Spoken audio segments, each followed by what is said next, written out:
So we have dueling moments here happening on Capitol Hill. You have Nancy Pelosi, who is speaking after the Democrats had their meeting, and she has come out. She just played a video of, sort of anti-Trump stuff on their side of the fence. And then on the other side, we are waiting for Paul Ryan, who is expected to come out and make some comments. He just finished meeting with his colleagues. No doubt he got an earful about their thoughts about whether or not he should be on board or not be on board, because there's a lot of division on the Hill on those two issues. He made waves last week. He said he just wasn't ready to get behind Donald Trump just yet. He said this whole thing happened and came about a lot more quickly than he thought it was going to, and he needs some time and some conversation. He needs to know where he stands in a more clear way. So let's bring in Senator Shelley Moore Capito, who joins us. She's a Republican from West Virginia. Her state, of course, voted last evening, and she will be at that meeting tomorrow. Senator, welcome. Good to have you with us this morning. Thanks, Martha. So I know you say that you will endorse the eventual GOP nominee,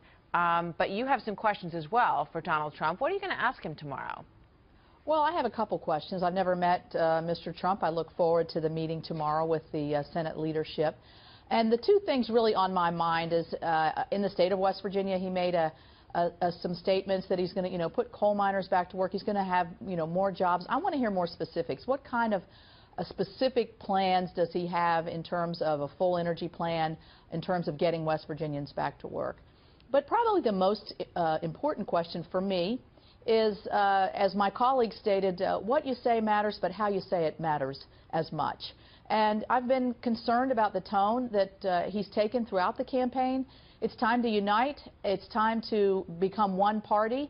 And when we do that, I want to make sure that he strikes the tone that represents me and my party to win the presidency. Yeah, I mean, what he has said on that so far is that he's sticking with what works. I mean, he knows that when he's out there with these rallies, which he say have been a great investment, he says, for his campaign, that he gets the crowd riled up. He knows that they're with him. That's what they want to hear.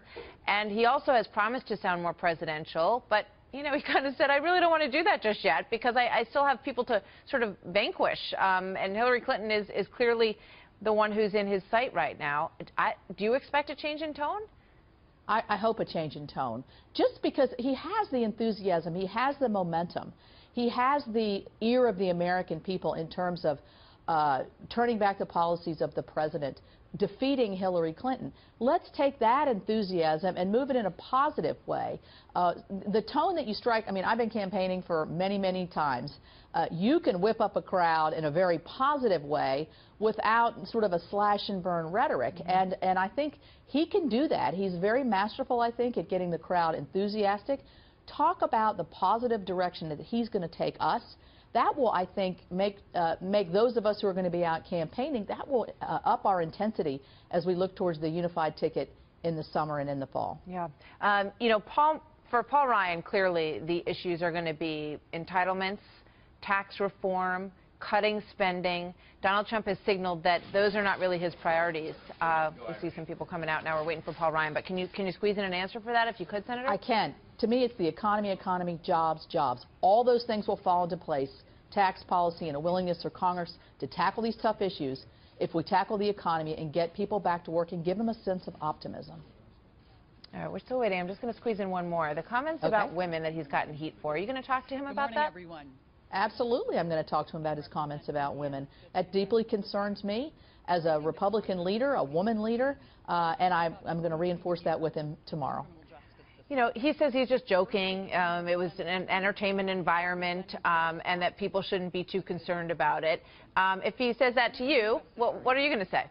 I think he's miscalculating, really, how some of his comments are interpreted, and obviously how they hit younger women, how they hit women in the workforce.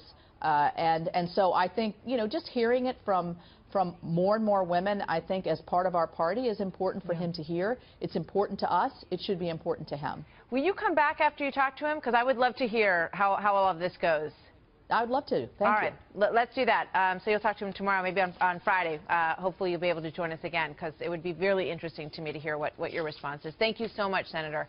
We'll try to set that up with your folks. You bet.